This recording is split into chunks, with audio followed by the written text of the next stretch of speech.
Hello everyone, welcome to educative space. आज इस video में हम हिमाचल प्रदेश यूनिवर्सिटी द्वारा कंडक्ट करवाए गए एमएससी केमिस्ट्री एंट्रेंस एग्जाम 2025 के क्वेश्चन पेपर को सॉल्व करेंगे। अब तक हम पार्ट 1, 2 और 3 में पहले 75 क्वेश्चन को डिस्कस कर चुके हैं। आज हम नेक्स्ट 25 क्वेश्चन को डिस्कस करेंगे। हमारा 76 क्वेश्चन है, a nickel rod is dipped in a solution of nickel sulphate which is diluted 10 times, what will happen to the reduction potential of nickel at 298 kelvin.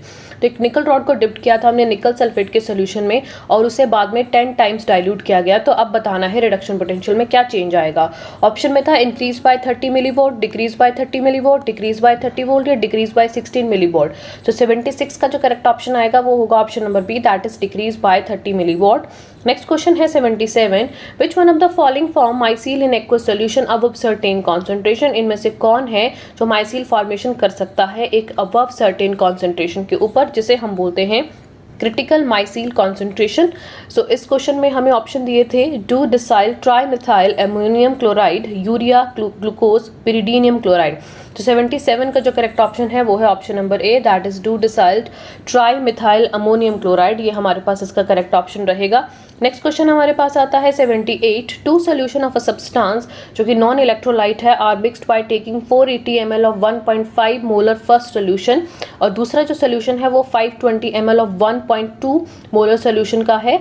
What is the molarity of the final solution. तो जब mix करेंगे तो total molarity कितनी आएगी। तो 78 का जो correct option रहेगा वो हमारे पास रहेगा option number B, that is 1.344 molar. कुछ नहीं करना है, हमें मोलैरिटी का सिंपल फार्मूला लगाना है जिसमें total number of moles upon में total volume of solution litre, अलग अलग सॉल्यूशन का निकालेंगे और फिर टोटल कर लेंगे, तो उस हिसाब से हमारे पास आंसर आ जाएगा। नेक्स्ट क्वेश्चन हमारे पास आता है 79, विच of the following statement is correct for phase equilibrium ratio. इनमें से कौन से जो स्टेटमेंट है वो करेक्ट है for the phase equilibrium ratio. हमारे पास ऑप्शन में था option number A, ratio of temperature of species in two phase at equilibrium, ratio of heat of species in two phases at equilibrium, ratio of moles fraction of species in two phase at equilibrium, ratio of equilibrium concentration of species in two phases at equilibrium. तो इस question का जो correct option है जो 79 का वो है हमारे पास option number C, that is the ratio of mole fraction of species in two phases at equilibrium. तो जो फेज इक्विलिब्रियम होता है स्पेसिफिकली, जैसे हम लिक्विड वेपर इक्विलिब्रियम का एग्जांपल ले, ठीक है, वो रेशियो होता है आपका जो वेपर फेज में जो हमारे पास मोल फ्रैक्शन है और उसका लिक्विड फेज में जो है, तो जो भी दो स्पीशीज दी होंगी उनके बीच का जो मोल फ्रैक्शन का रेशियो होगा that is R phase equilibrium. Next question is question number 80, with reference to incongruent melting in a phase diagram, the significance of eutectic point is। तो eutectic point का significance क्या होता है। हमारे पास option में था the temperature at which the system reaches a stable state, the temperature at which a compound melt congruently, the temperature at which a compound decomposes into multiple phases, the temperature at which a new solid and liquid phase are formed। तो हमारे पास जो eutectic point होता है एक तरह का lowest temperature है जहां हमारा जो लिक्विड फेस है और दो सॉलिड फेस है वो को एग्जिस्ट करते हैं। इस टेम्परेचर के नीचे कोई भी लिक्विड एग्जिस्ट नहीं करता। तो हमारे पास जो 80 का जो करेक्ट ऑप्शन आएगा वो होगा option number D, that is the temperature at which a new solid and liquid phase are formed. Next question is 81. Fundamental vibrational frequency of HCl bond was observed at 8.667 multiplied by 1013 second inverse. What would be its force constant? तो इस question का जो correct option होगा 81 का वो होगा option number C, that is 483.1 nanometre inverse. तो basically जब हम फोर्स कांस्टेंट कैलकुलेट करते हैं तो हम इस फार्मूला का इस्तेमाल करते हैं। तो हमारे पास ये फार्मूला है, इस फार्मूला में अप्लाई करने के बाद हमारे पास हमारा आंसर आ जाएगा। Next question is 82, choose the incorrect expression. इनमें से हमें इनकरेक्ट एक्सप्रेशन बताना है। तो जो ऑप्शन नंबर ए में एक्सप्रेशन दिया गया है वो बिल्कुल इनकरेक्ट है। Next question is 83. 3 coulometers containing ferrous sulfate, ferric sulfate and ferric nitrate solutions are passed with equal amount of electricity and following statement is are predicted.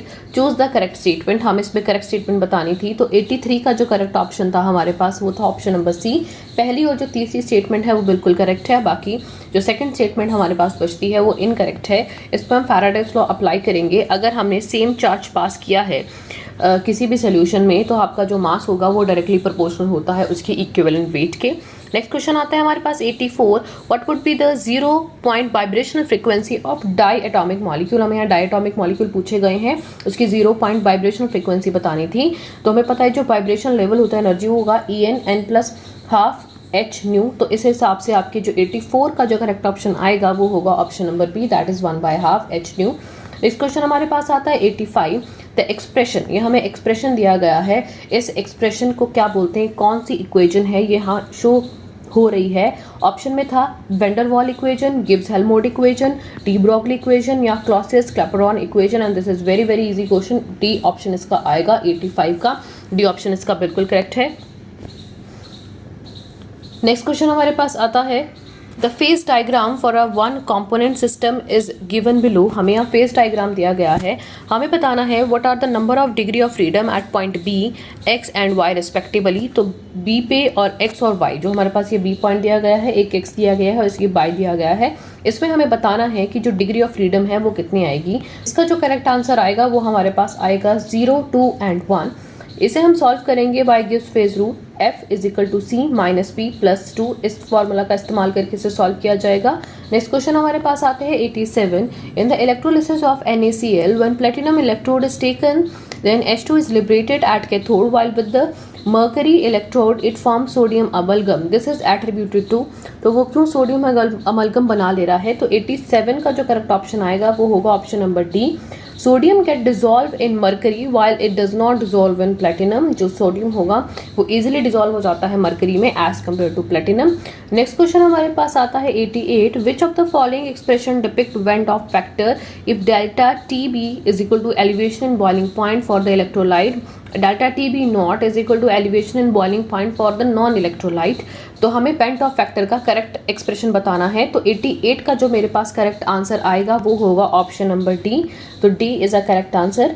Next question हमारे पास आता है 89, a cubic crystal possesses several axes of symmetry, several plane of symmetry and, हमारे पास उसके साथ और क्या क्या हो सकता है। तो 89 में जो हमारे पास ऑप्शन दिए थे वो थे a C5 axes, a centre symmetry, a C7 axes या C3 एक्सेस। तो जो क्यूबिक क्रिस्टल होते हैं उनके पास हाई सिमेट्री होती हैं, उनके पास 4 3-fold C3 एक्सेस भी होती हैं, उनके पास C5 एंड जो C7 एक्सेस होती हैं वो नहीं अलाउ होती हैं। तो हमारे पास और क्यूबिक जो क्रिस्टल होते हैं उनके पास सेंटर ऑफ सिमेट्री होती है। तो ऑप्शन नंबर 20 का करेक्ट आंसर है, इसके पास एक सेंटर ऑफ सिमेट्री होती है।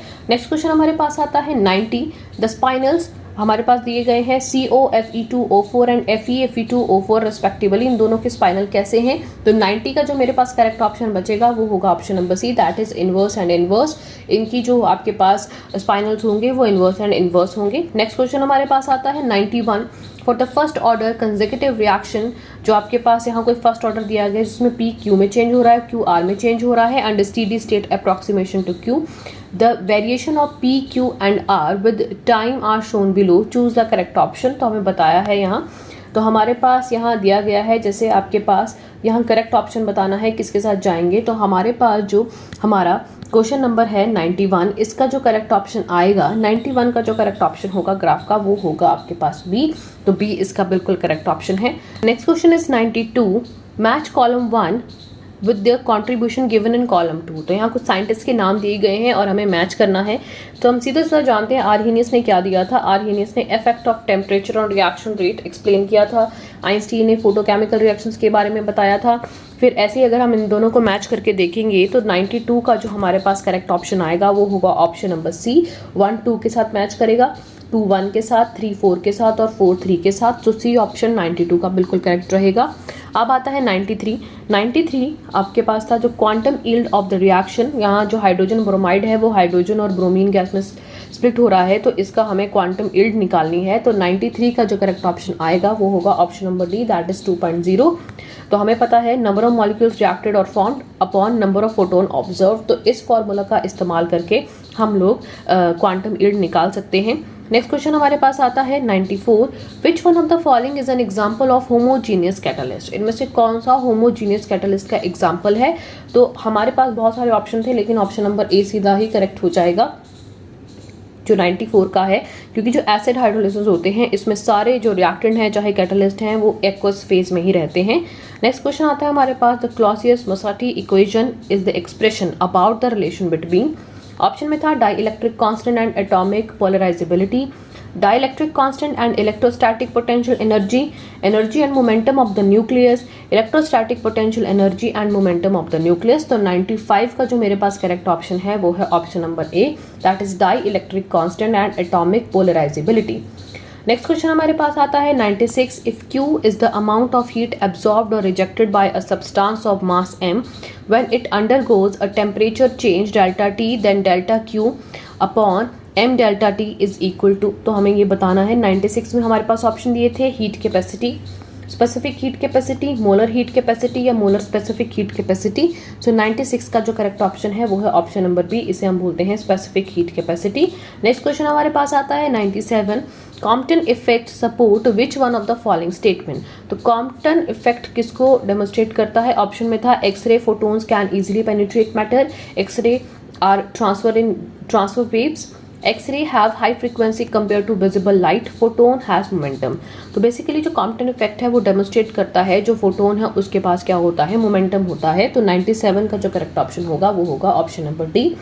नेक्स्ट क्वेश्चन आता है 98, which of the following statement is incorrect with respect to partial molar property. Option में था it is an intensive property, it does not depend upon the size of the system, it is an extensive property, they are derived from the change in an extensive property with respect to a change in the amount of specific component। so 98 का जो correct option आएगा वो होगा option number C, that is it is an extensive property. ये आपकी जो partial molar properties होती हैं they are intensive property, not extensive. Next question हमारे पास आता है 99, the rotational spectrum of a rigid diatomic rotor consist of equally spaced line with spacing equal to. तो हमारे पास बताना था हमें। तो 99 में हमारे पास B 2B B/2 3B/2। तो 99 का जो करेक्ट ऑप्शन आएगा वो होगा option number B, that is 2B। तो lines are spaced by 2B where B is the rotational constant. हम नेक्स्ट क्वेश्चन आएगा 100, ये हमारा लास्ट क्वेश्चन है। Choose the correct order of the fundamental vibrational frequencies of the following diatomic molecule। तो 100 का जो correct option है वो होगा ऑप्शन नंबर ए इसका बिल्कुल करेक्ट ऑप्शन रहेगा। तो आज इस वीडियो में हमने एमएससी केमिस्ट्री के 25 क्वेश्चन देखे जो कि हमें 2025 के क्वेश्चन पेपर में पूछे गए थे। अगर आपको ये वीडियो हेल्पफुल लगी होगी तो इस वीडियो को ज़रूर शेयर करें, चैनल पर नए हैं तो चैनल को सब्सक्राइब करें और आने वाली वीडियो की नोटिफिकेशन के लिए बेल आइकन पर क्लिक करें। Thanks for watching.